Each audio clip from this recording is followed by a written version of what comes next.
Vamos pensar num lugar. Um lugar maior que a França e a Espanha juntas, sabe? E coberto pela maior floresta tropical do mundo. Um lugar com uma riqueza mineral absurda, mas que ao mesmo tempo vive conflitos sociais muito profundos. Pois é, esse lugar existe. Se chama Pará. E é esse gigante de contradições no coração da Amazônia que a gente vai desvendar agora.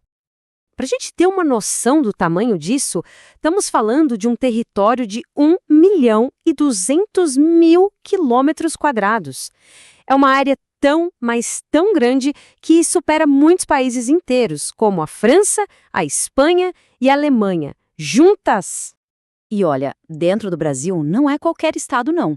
O Pará é o nosso segundo maior estado em área, perdendo só para o vizinho dele, o Amazonas.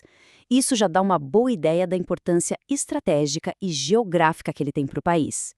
Mas é aqui que entra a grande questão que vai guiar nossa análise.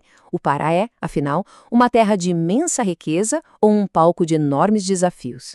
A resposta, como a gente vai ver, é que ele é paradoxalmente as duas coisas e ao mesmo tempo.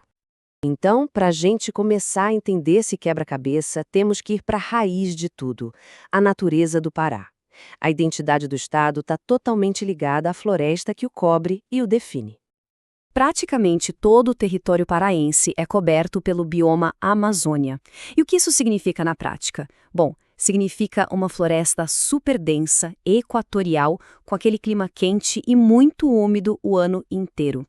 O relevo é mais para baixo, sabe? Formado por planícies e planaltos que foram moldados pela força das águas ao longo de milênios. E por falar em águas, que águas, hein? A hidrografia lá é uma coisa monumental. Rios como o Amazonas, o Tocantins e o Xingu não são só rios, eles são as verdadeiras estradas da região. São essenciais para o transporte, para gerar energia e, claro, para a vida de inúmeras comunidades ribeirinhas. Ok, agora que a gente entendeu a geografia, vamos fazer uma viagem no tempo. A história do Pará é a chave para a gente entender as tensões que existem até hoje.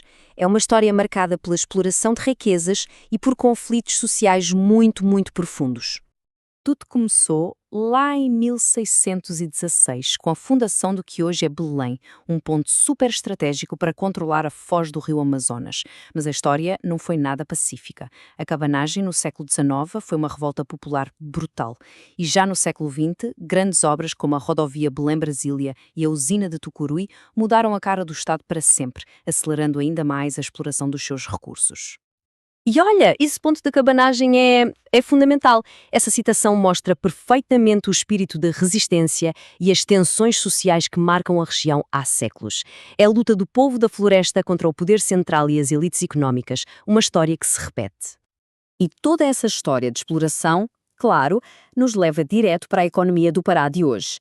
O motor que move o Estado é, sem a menor dúvida, a sua riqueza natural extraordinária. A gente está falando de algo impressionante, de verdade. O Pará não é só um grande produtor, ele é o maior produtor mineral do Brasil. A região de Carajás, por exemplo, é uma potência mundial na extração de minério de ferro, bauxita e cobre. Só que, claro, esse modelo econômico tem um outro lado, um lado bem problemático. A riqueza toda gerada pela mineração e pelo agronegócio acaba ficando muito concentrada. E a economia do Estado fica super dependente da exportação de matéria-prima, com quase nada sendo processado por lá. Mas olha, seria um erro pensar que o Pará é só minério e rio. A gente vai mergulhar agora na alma do Estado, na sua cultura, que é vibrante e absolutamente única, nascida da mistura de muitos povos. A população do Pará é como um grande mosaico, sabe? Tem a base indígena, fortíssima, com dezenas de etnias como os Kayapó e os Munduruku. Aí se misturou com influências africanas, europeias e, mais recentemente, de migrantes de outras partes do Brasil, principalmente do Nordeste. É dessa mistura que nasce toda a riqueza cultural. E uma das melhores formas de sentir essa cultura toda é na comida. O tacacá é um exemplo perfeito. É uma sopa quente que mistura tucupi, que é um caldo ácido de mandioca, com goma, camarão e jambu, aquela erva que dá uma sensação única de dormência na boca. É a Amazônia inteira numa cuia. E é impossível falar da cultura paraense sem falar do Círio de Nazaré. Acontece todo ano em Belém e é simplesmente uma das maiores manifestações de fé do planeta. Reúne milhões de pessoas numa procissão super emocionante que é o coração da identidade espiritual do Estado. Bom, depois de mergulhar em tanta riqueza, tanta cultura, a gente precisa fazer uma curva bem fechada agora. Vamos encarar o outro lado da moeda, o preço altíssimo que o Pará paga pelo seu modelo de desenvolvimento. Desmatamento, garimpo ilegal, conflitos por terra. Essas três coisas estão totalmente ligadas e representam a maior ameaça à floresta e ao povo que vive nela. O que está acontecendo? Basicamente, o avanço da pecuária e da agricultura é o que mais derruba a floresta. Junto com isso, vem o garimpo ilegal contaminando os rios, a grilagem de terras, e o resultado direto de tudo isso é um impacto devastador para as comunidades indígenas e para a biodiversidade. E o que acontece na floresta, claro, reflete diretamente na vida das pessoas. Os desafios ambientais andam de mãos dadas com os sociais. Essa tabela deixa a contradição bem clara. A riqueza imensa gerada no Estado simplesmente não chega para grande parte da população. Pobreza, falta de infraestrutura e a concentração de renda continuam sendo problemas gigantescos. Chegando ao final, a pergunta que fica é: e agora? Para onde vai o Pará?